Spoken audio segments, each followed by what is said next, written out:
Hello, everybody. Welcome to today's show. My name is Spencer Walsh. We have a good one for you, as always. Really do appreciate it here today. We're giving you the latest updates on the war between Israel and Hamas. Hundreds were killed in recent Israeli strikes on Gaza. We'll give you the latest on that. Also, new locations and rescue operations that are underway.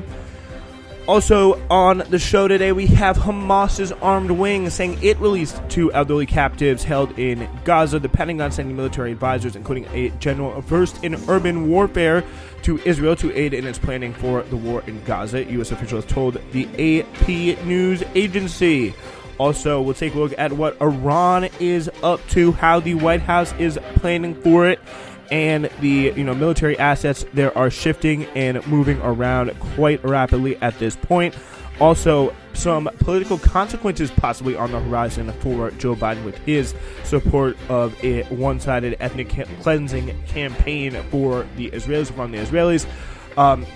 Also, we have a growing number of reports that indicate Israeli forces were responsible for Israeli civilian and military deaths following the attack on October 7th. Some pretty disturbing details coming out of this report in Mondo West. We have to get into it. We will on Newsflash.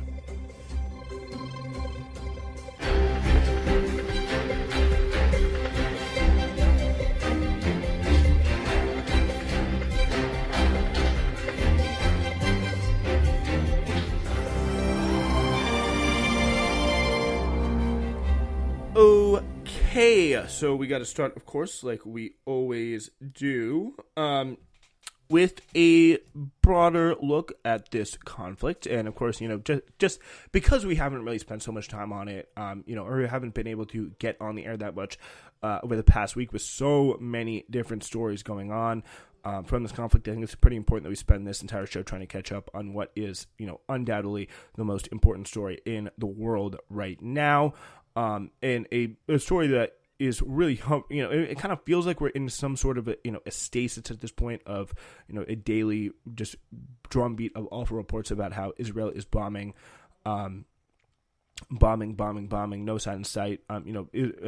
Gaza not really doing, just kind of under complete attack, but this kind of looming threat of the ground invasion. Well, when that ground invasion comes, things could get worse, and things could get worse fast and serious. So it's important to kind of get a better look at things and how they are going. So we start with this point from Al Jazeera, keeping you updated on the war. A frantic rescue operation is underway as the latest Israeli strikes have killed several people, including women and children, in northern Gaza's Al-Shati refugee camp, as well as southern Khan Yunis. So again, this is a place that as we talked about in the last show, Israel told Palestinians to flee there. They gave them that permission. They said, they could have, and which really was what I don't get, is that they could have had a pretty legit PR win, especially it wouldn't have been a really legit PR win, but, they could have pulled it off, I feel like, with the full support and backing of the mainstream media in the way that they had, is that, with a full kind of PR win of that nature, they could have had that if they had just not bombed the parts, to say, okay, we're getting these people out, we're really trying to ethnically cleanse them out of their homes, but once we put them in the South, we'll leave them alone. We'll give them access to humanitarian aid, so you can't, just keep giving us this all these kind of pushback, this criticism, for continuing to target civilians, especially in areas that they already flee to, because we're not doing it. But they still do. They still continue to target these southern areas, and again, it's just like I don't get for the life of me why nobody has. And there has been some pretty remarkably good interviews, some pretty good challenges of, Israeli officials on TV, and even on some pretty surprising places in TV. But there has not been anything close to a real response about this, about why they're continuing to bomb places in the South after they gave those evacuation orders. And we're so, proud almost, like really, right, of like what they're doing. Like, we're the most humane army in the world. We are the best at warning civilians about, keeping them out of harm's way. Again, they continue to bomb the places where they said, oh, the civilians will be safe at. It's just absolutely ridiculous. I personally don't get it. Yeah, so we'll get to the Hamas elderly captive situation in a moment. but that is a pretty important part of this war.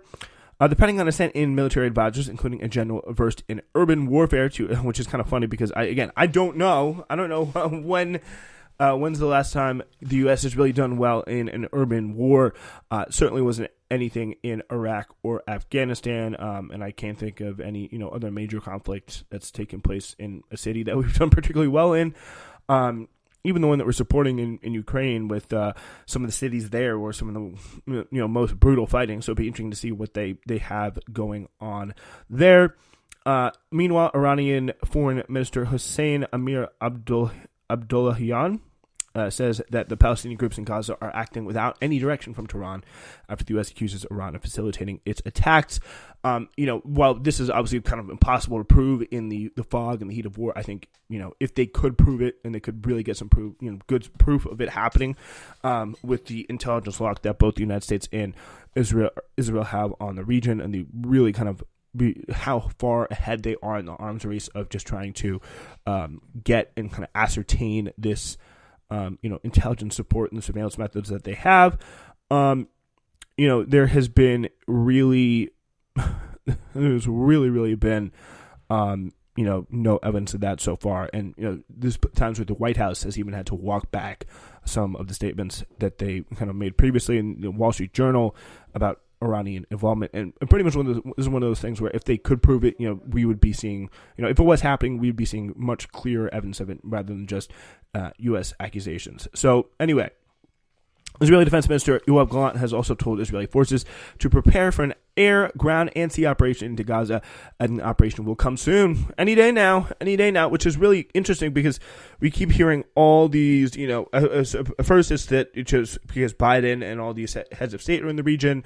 Now we're hearing it's more because then we heard it's because of the rain. Now we're hearing it's more because of the U.S. wants time to prepare for a possible response, which obviously probably makes the most sense there. We'll get into that response that they're preparing for in just 1 minute. But yeah, it does seem like this kind of air and ground operation will come soon, and that's where we're kind of talking about how we're in this kind of stasis at the moment. Where it seems like we're living through the same awful day after day after day, but things aren't really getting drastically worse, or obviously getting drastically better. Well, it could really get drastically worse if things get involved now. But if other forces get involved now, at least 5,087 Palestinians have been killed in Israeli attacks on Gaza, while more than 1,400 people have been killed in Israel since October 7th. All right, now for some more updates. China weighing in. Apparently, Wang Yi has told Israel's Eli Cohen that Beijing is deeply saddened by the large number of civilian deaths in the escalating Israel-Hamas war. Yi acknowledging that every country has a right to self-defense, but they should abide by international humanitarian law and protect the safety of civilians, China's state media reported on Tuesday. Well, Yi is due to visit the United States later this week. Interesting to see what role they will take. And if, China, they did some kind of remarkably U.S.-like stuff, remarkably world leader-like stuff with their actions with Yemen and Saudi Arabia, bringing a pretty remarkable deal to the table after the U.S. had really proven themselves to be just clearly unable and just completely unneutral and unable to bring a resolution to the conflict. But so that is going to be interesting to see if they will have the chutzpah, to even quote a Jewish word there, the chutzpah, to make their influence known in a conflict that is a little bit bigger, a bit more of a bigger stage at this moment. If they can come in and kind of throw their weight around, this is going to be very, very interesting. Also, we have an interesting analyst take. This is from 46 minutes ago. Stephen Zunez, a professor of Middle East politics at the University of San Francisco, welcomed the release of 2 hostages by Hamas as a good thing, saying, "My sense is that Hamas is using this as a goodwill gesture to try to let the Israelis know that they're willing to negotiate. Israel, of course, holds thousands of Palestinian political prisoners. A large number of them are non-violent, and you can bet there's probably some old ladies in there as well, held without charge. It is possible that there could be some sign of a prisoner exchange, and clearly Hamas is trying to avoid a possible Israeli ground assault on the territory, which, makes a lot of sense. But he said that negotiations may be difficult given the current Israeli bombardment, which is hardly the ideal climate for negotiations. It's really, really remarkable here, because this hostage story is really is something that just kind of needs to make you turn your head, because we get the report probably about 24 hours ago, probably on Sunday night here in the U.S., that all of a sudden that Israel, after all this hand-stringing and this consternation about the hostages, because, essentially if you divide Israeli society in three groups, you have the left, which, they're kind of marginal, and then you have the kind of moderate center, which is also, used to be the right, maybe, 20, 30 years ago, is the people who, they're horrified by the attack. They want to destroy Hamas by any means possible, but they also think that, we should at least consider how we get the hostages back, which obviously part of that group is the family of the hostages.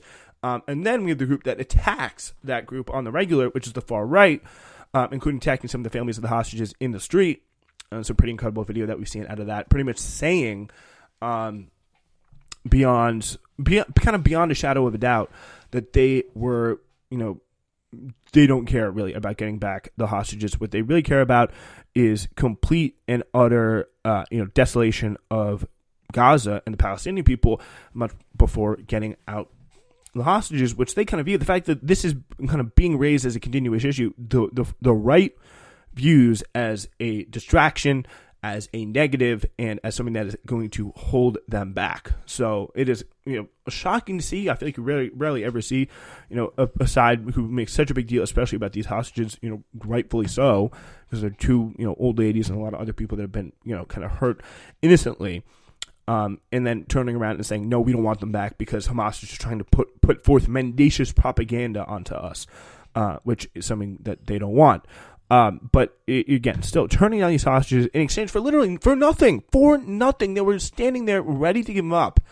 But finally they had taken them back today. There's probably some internal blowback contributing to that decision. But here is how it sounded on the news as those hostages were returned. אנחנו מרוגשים, שמחים ומאושרים. The grandson of released captives. This is Daniel Lifshitz, who's a grandson of released captives, saying we are very emotional and happy to have them back. My grandmother, Yocheved Lifshitz, both of them from kibbutz near Os, due to a humanitarian act by Hamas, that's what they're calling it, saying very soon we'll see her, we'll meet her, and we hope this will open a door for the rest of the captives to be released. So a pretty kind of remarkable moment there by this is the grandson of of the one of the elderly women captured. Good on Hamas to release them, despite it seems the objections of Israelis. But it's going to be interesting to see how this kind of plays worldwide. If this is going to be reviewed as some sort of humanitarian gesture from the bloodthirsty Israeli side, I think not. But I think this definitely gives people who are trying to call for peace, trying to call for a ceasefire under really intense negative pressure, some sort of leg to stand on and say, Hamas is releasing hostages. They are, starting to do this, with nothing. Israel is turning them down. They're the people who are pushing for this. We need to, step back almost from the brink. President Biden has told Israel's Prime Minister Benjamin Netanyahu in a phone call the limited supply of aid now coming to Gaza must continue, underscoring the need of sustained, continuous flow of urgently needed humanitarian assistance into Gaza, which is pretty important to say here because, they had such a big, and I think it's pretty remarkable. It's like, it's hard to really, tell, but I think it's kind of becoming more and more increasingly clear as we find out how little this aid is. I mean, they're sending coffins literally in these trucks, which are 15 to 20%, so like 0.002 of what, according to the UN, what Gaza needs on a daily basis. They have 15 trucks going in nowadays, but before the invasion, they have 500. So it's not going to really cut it at all, especially after the massive damage they've had. They need more probably than 500 because of all the damage that they've had. And it apparently took a pretty big deal of arm twisting on the U.S. part. But, I really, honestly, that is, I think, really what they would want you to believe. Because I don't think Biden is sitting there advocating day in, day out for humanitarian aid. They're trying to say, oh, how are we going to defend you when you inevitably do what you want to do? That, according to pretty much all reporting, has been the main focus of the United States in these last few days, which is trying to shore Israel up for a broader battle, not in any way, kind of protect them, not in any way, try and get them to, almost reason a little bit and say, okay, we need to give some humanitarian aid here. They are not doing that. They are instead, they're really not using their power. Like we saw Yoav Gallant, he was, asked, why aren't we starting this ground invasion? Why are we giving more humanitarian aid? He's like, well, Americans pay for all this stuff and they want us to do it. So are we going to tell them no? Like there is fear within inside the Israeli government of telling Americans no, but they're also, they hate the fact that they're fearful, but they are fearful. And Biden, he has a really important position right now to kind of stand up and stop an ethnic cleansing genocidal campaign. And he has power to use. And I think really what we have to do is make sure that he can't get away with denying that power ever existed. I think when push comes to shove, he could have done more to stop it. Israelis listen to him, they are reliant in a big way. They really are on American support. So, we should make that reliance for once with our allies count when they do bad things. Meanwhile, in southern Gaza, at least 53 people have been killed and dozens wounded following pre-dawn air raids carried out by Israel in southern Gaza, according to the Palestinian news agency Wafa. Children were among the dead in both strikes in the cities of Rafah and Khan Yunis. According to Wafa, medical sources said that Wafa killed at least 23 people were killed. They told Wafa that, and that 80 others were wounded following the bombardment in Khan Yunis. Many of the victims, some of them with serious injuries, were taken to Nasser Hospital, and rescue efforts apparently are still underway. A really interesting video clip posted by Al Jazeera Arabic on the social media platform X, formerly Twitter, shows the moments following another deadly overnight airstrike in Gaza's Al-Shati refugee camp. In the video, several civil defense workers, paramedics, and civilians frantically retrieve several injured victims buried under the rubble. Many were seen using their bare hands to dig through piles of dirt and concrete, which is definitely not how they normally do it. Earlier reports indicated that dozens of people were killed and injured at the attack, although the number of casualties could not be immediately confirmed. As we see kind of some of the videos here that kind of you can hear in the background, the kind of chaos, the people just using other rubble to dig through rubble, and to imagine just being trapped under all of these, piles and piles of stone and brick and all that stuff. Just really, really horrific stuff.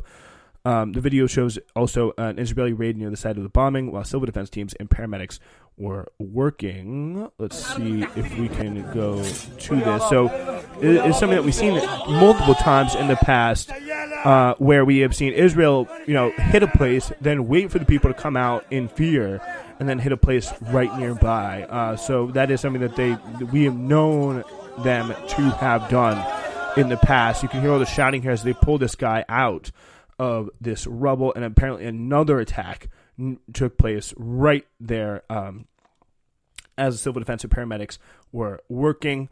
And this kind of gives us an interesting segue here into our next story.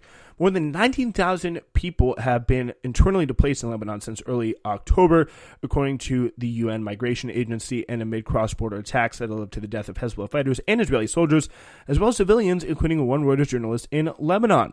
The International Organization for Migration said that 19,646 people have been displaced inside Lebanon since it began tracking the movements on October 8th, the day after Hamas' assault on Israel and the Israeli offensive on the besieged Gaza Strip began. And, of course, there are increasing fears that the fighting will escalate between Hezbollah and the Israeli military. All right, so that brings us to, what is this broader picture here going to look like? How is it going to unfold? Never before have we talked to so many top government officials who in private are so worried about so many overseas conflicts at once. That is the lead from Jim Van High and Mike Allen talking about how there really is a big problem with what the U.S. is going to do here. We don't like to sound so dire, but to sound a siren of clinical, clear-eyed realism, U.S. officials say this confluence of crises poses epic concern and historical danger.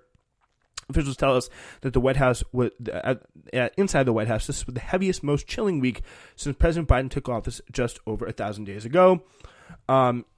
So it seems like these people seem to be kind of out of bandwidth. Oh no, for what's going on right now, and what has been a really kind of rapidly kind of deteriorating situation, at least from the U.S. perspective, in the Middle East. Because if you look at it, there's things we have the Israel kind of launching this ground. Kind of just go through the kind of decision tree and the kind of cause and events here for a second. Like Israel attacks Gaza, Hezbollah gets involved. Questions then kind of raised to what about Yemen? What about Syria? What about Iraq? All these people, all these groups kind of have smaller versions of Hezbollah, as in kind of Iran-backed, Palestinian-supportive militias that very well could be activated. This opens up multiple fronts. This is, again, not even mentioning the fact that the West Bank could play a big role. Like the West Bank has militants that have been kind of increasingly armed, but of course, nowhere near even what Hamas has.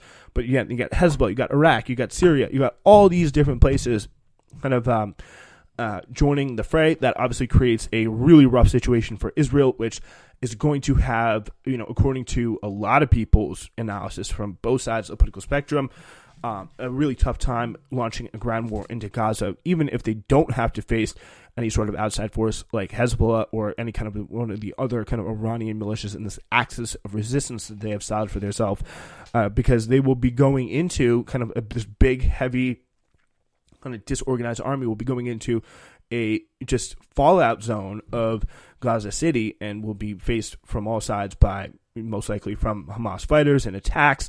We've already seen over last night, we've already seen what happens when they try and go into Gaza, when they try and, poke around a little bit. They went to the strip through the south and they were met by Hamas fighters and they had to evacuate, the IDF did. So they're going to have a tough enough time already just on their own dealing with Hamas in Gaza, let alone any sort of, big incursion. They're doing the best trying to kind of keep Hezbollah, kind of busy right now with these attacks up in the north, because they have enough missiles to do it. But if they really start to get in there, if the atrocities start to get bad enough in Gaza and Hezbollah gets in there, they will be screwed. Israel will be without the involvement of the U.S.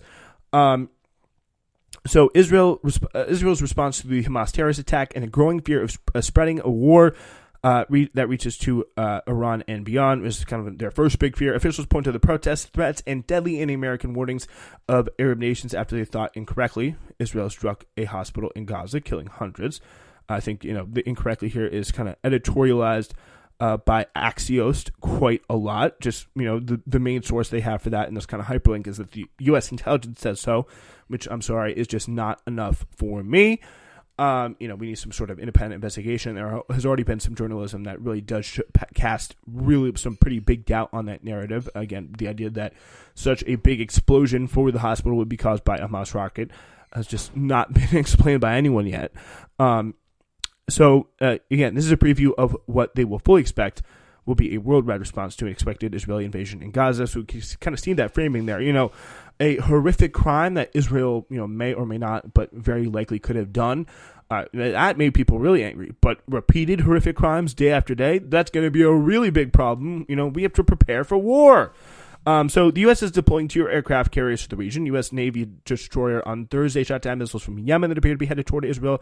And U.S. troops were fired on this week by drones in Syria and Iraq.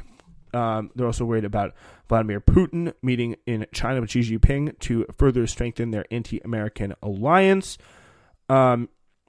So And if they coordinate their Middle East policy with China, that could be a real big concern. But it's also going to be unclear how Iran was or is involved in orchestrating what is going on in their axis of resistance. But officials seem certain that there are ties. Most worrisome, U.S. officials fear Hezbollah, a much bigger group than Hamas. They call it a terrorist group, which is certainly, again, this whole, kind of relatively pointless when you look at the broader scheme of things, distinction between, Hamas and Hezbollah on one side being kind of irregular Muslim, fanatical, extremists, in the IDF, which fights under an extremist kind of Zionist belief system, and they both regularly attack and target civilians. If you're going to call one a terrorist group, we got to call the other a terrorist group. It's my only kind of, take on that, digression over from there.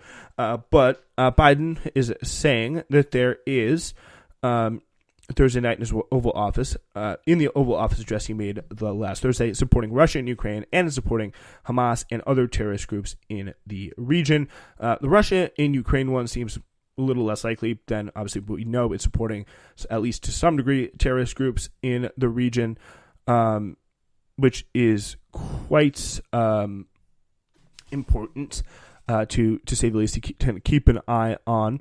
So they're raising the alarm. They are certainly causing fear, and I think it's going to be a pretty important, scary situation for them because they have a lot of multiple fronts, and the possibility that this could escalate through. If the U.S. gets involved, then Iran comes really into back its militias. We are essentially having, through it's not really hard to call it, a full out, all out war between Iran and the U.S., which would really mean a draft is really what it would mean. It would stretch U.S. capabilities militarily to the absolute maximum, and it would mean some real big, historically changing war that would lead to a draft. If that were to happen, it could lead to some really crazy things happening. That ground invasion is going to be important to watch, how much the U.S. and Israel can neutralize the response from that kind of the other external Arab militias is going to be the next biggest factor, and how well that goes, how well that neutralization effort goes from Israel and the U.S. is really going to determine, I feel like, what happens next. Okay, we go to our next story here. This is a really remarkable situation. And increasing reports, Holly Otterbein has one in Politico. There's another one in NBC News. This is just one anecdote from Maysoon Zayed, a Palestinian-American comedian doing everything she could to get Joe Biden elected in 2020. She started in a comedy event boosting him. She spoke on a call organized by the Biden campaign featuring Arab women supporting him. Biden's team even touted her endorsement in a press release. This was no, kind of Bernie bro. This was a riding for Biden all the way home type of gal, this Palestinian comedian. But after watching how Biden has navigated the Israel-Hamas war over the last 2 weeks, Zayed, this is someone who may be a completely, just Democrat on all other issues, I think is really remarkable here. She's dropped him like hotbox rocks. This man broke my heart, she said, as Israel prepares for a likely ground invasion to retaliate against Hamas' surprise attack on October 7th. Zayed is among many fearful of what is to come for Gaza. She is a 7-year-old godson in the region. She wants Biden to push for a ceasefire. She's also scared of Palestinians and Muslims, for Palestinians and Muslims in the United States, some of whom have faced increased hatred since the war began, and feels that Biden has talked about the conflict in a way that has inflamed tensions. She says, "I never thought that the empathizer in chief would sound this way." Again, this is in the context of continued attacks against Palestinians. Joe Biden should spend every breath he has condemned Israel's genocide, or he has condemning Israel's genocide with the same zeal he has condemned Hamas's massacre of civilians. That same zeal. Yet we get nothing. 1,000 children are dead, and we get nothing. Honestly, I have to say to Ms. Zayed that I feel like, this was, we look at Biden's career, if you look at the way, American politics is aligned, not the most unexpected. But it is good to see people kind of getting woke to this, to kind of use it in a traditional term. But it is pretty interesting to go through this, CBS News YouGov poll more broadly here. Apparently, just 44% of people, which is pretty surprising because you expect these numbers to be clearly winning for Israel normally. 44% of people say Biden had showed the right amount of support. And then second is not enough support with 32%, probably just Republicans throughout there, and 24% kind of the far left. I guess who would like to hope. Or 24% say there's too much support. Israel-Hamas conflict concern about war in the Middle East. 85% are concerned about it, and 79% are concerned about terrorism in the U.S. with this conflict, which is pretty. 56% disapprove of Biden's handling, which is 66 more more Republicans disapprove than Dems approve, and independents also pretty disastrously disapprove. When those who don't think Mr. Biden is showing Israel enough support are asked what specifically he might do to show it, most will likely be more critical of Hamas's actions, while others say they just don't like his approach, which is 50%. So again, pretty much BS there. How much do you sympathize with the Israeli or Palestinian people? Americans, more than you would think. It's still tilted towards Israeli, but more than you would think supporting the Palestinian people. Which I think is, pretty remarkable here, is this kind of incredible 52-48 split about kind of continuing to send weapons and continuing to send supplies kind of more broadly. That was a pretty big split from this poll. But more broadly, this is, people, I think the general Democratic populace is not going to hold on to this too long. I think that is pretty safe to assume. But I think you do have to worry about, if you're Biden, and you should be very, very worried about it, and this could be serious, this is not a calculation that, effete liberals on the East Coast are going to sit, supporting Trump, not supporting Trump. What's going to be the better for me? No, this is going to be for a lot of people. Biden stood by, I had someone I knew, fear for their life or even lose their life in that part of the world. And, people who at least I strongly identify with. And, where are the two biggest Muslim populations in the country are in Georgia and Michigan. So, those are two states where even a slight drop in turnout could lead to a complete and total falling on your face. Georgia, barely been a Democratic state for a long time. They need all the support they can get there. And if there is a massive Muslim turnout, drop, that's the reason why Hillary lost Michigan, is because of a major drop in turnout among the black community. This is serious stuff, and you need these people, these kind of groups that are maybe not even a big part of the country, maybe not even a big part of the Democratic base, but you need these people by your side, and not just morally, which is obviously morally they have the right take. I think that's not even worth discussing there. The fact that Biden should condemn Palestinian death with the same vigor he condemns Israeli death. And the fact that people are, revolting against that, especially, it should be everyone, but especially, Arab Americans, is only sensible. But it's going to, this is going to be a real problem for Biden. And frankly, he absolutely 100% completely deserves it. So it's just simple as that. Really, really is. All right. So we are going to go now to our final story, a really interesting one out of Mondo Weiss. Since October 7th, the day's events have been shrouded in mystery.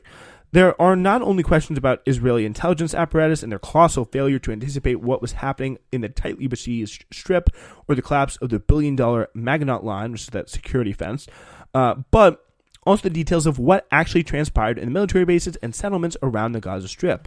We know that by common estimates, 1,400 Israelis were killed in the following few days, but we do not know the details of how. One big question is the possibility of the Hannibal Directive in action. On Friday, October 20th, Haaretz published a lengthy article by a senior military analyst, Amos Harel, describing Israel's failure to prepare for October 7th's attacks. He introduced his readers to the commander of the Gaza Division, Brigadier General Avi Rosenfeld, whom he met with a few weeks before the war, and heard from that things won't get better. At some point, they'll get worse. He goes on to describe what happened on October 7th, saying the Coordination and Liaison Office was attacked on October 7th together with all the outputs along the division's line. A large Hamas force seized the Erez crossing, which was closed for the holiday. From there, within minutes and with no resistance, they go through into a military base, killing and kidnapping the soldiers of the civil administration, though a few of them managed to return fire before being hit.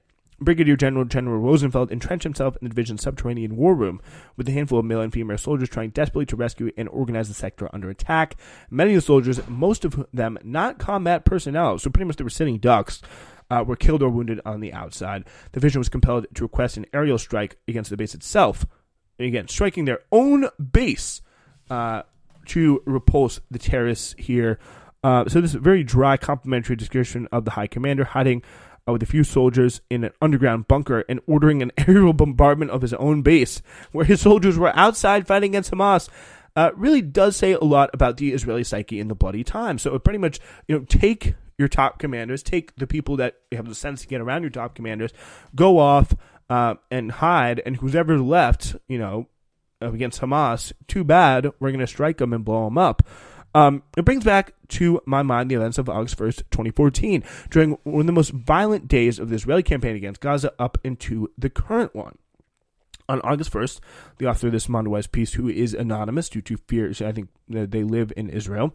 On August 1st, there was a ceasefire, but the Israeli unit initiated a provocation that ended with the capture of one of its soldiers by Palestinian militants. The Israeli response was devastating. Clearly designed to make sure that the soldier Hadar Golden would be dead with as many Palestinians as possible. According to investigations, Amnesty International and the UN, cited in Wikipedia, the massive Israeli bombardment killed between 135 and 200 Palestinian civilians, including 75 children, in the 3 hours following the suspected capture of one Israeli soldier. These events are not accidental local eruptions of the Sansonian desire to die or let your soldiers die with one enemies. It is a well-documented official policy of the Israeli army known as the Hannibal Directive or the Hannibal Doctrine, which essentially means that, if someone gets attacked or if someone gets captured, ignore them. Just do not care. It does not matter. It will not have ended with General Rosenfeld ordering the bombing of his soldiers. It will take years until we may or may not have a full picture of what happened on October 7th and the following days. But in addition to military deaths, there also are some details regarding the Israeli role in Israeli civilian deaths that can really already be kind of trickling out over the last few days. One of them is this electronic intifada interview we talked about on our last show with Yasmin Porat, describing how she was held captive by Palestinian militants in Kibbutz Be'eri. And she believed that, according to, her take, when the Israeli soldiers arrived, they eliminated everyone, including the hostages, in heavy crossfire. Her testimony is complemented by evidence from Israeli soldiers who described how the Israeli military shot tank shells into buildings where militants and their hostages were hiding. On October 11th, Kike Kirzenbaum reported in The Guardian about his tour in Kibbutz Be'eri, a tour organized by the Israeli Army's propaganda unit. He writes, building after building had been destroyed, whether in the Hamas assault or the fighting that followed. Nearby trees were splintered and the walls were reduced to concrete rubble from where the Israeli tanks blasted the Hamas militants, where they were hiding. Floors collapsed on floors. Roof beams were tangled and exposed like rib cages. Another report in Haaretz, in Hebrew, it does not appear to have been available in English. On October 11th, probably following the same army-guided PR tour, Nir Hassan and Eden Solomon interviewed Erez, deputy commander of an armored reserve battalion. So this is somebody who was a deputy commander at the border crossing, presumably when it was attacked. He described how he and his tank units fought inside the kibbutz from house to house with the tanks. We had no choice. So rolling through, just going around shooting people with tanks, because, again, he had no choice, apparently, is pretty remarkable. Finally, we have Nir Hassan, who returned to Be'eri and interviewed a local resident named Tuval, who was lucky to be away from the kibbutz at the time of the attack, but whose partner was killed. Very, very sad there. On Hassan's October 20th Haaretz article, he reports, his voice trembles when his partner, who was besieged in her home shelter at the time, comes to mind. According to him, only on Monday night and only after the commanders in the field made difficult decisions, including shelling houses with all their occupants inside, or in order to eliminate the terrorists along with the hostages, did the IDF complete the takeover of the kibbutz. So it's very possible that while this takeover was being done, they couldn't go in there and fight off the Hamas fighters hand to hand. They just, hit everything and everyone with airstrikes, it seems. And it really, really was remarkable. It adds to the understood timeline of events. The testimony would seem to indicate that as many Israeli captives were still alive on Monday, October 9th, according to this report in the Haaretz article by somebody who was from Kibbutz Be'eri. So while it may be understandable if the captives had been killed in the hectic crossfire of initial Israeli response to the attack on the 7th, this account would seem to indicate the decision to assault the kibbutz and everyone inside it was made as a clear military calculation, was something we know Israel has done in the past. It is clear that Palestinian militants were hiding in these buildings with their Israeli captives as Israeli soldiers were blasting their way in with massive tank shells in close quarters. It deserved to be investigated who caused most of the death and destruction that took place. This is especially important as these new deaths are now being used to justify the destruction of Gaza and the killing of thousands of civilians there. Which, by the way, does not pretend well for Israeli civilians, just broadly in this upcoming ground invasion. With that being said, there are so many details to follow. This is all we have for now. It's been Newsflash.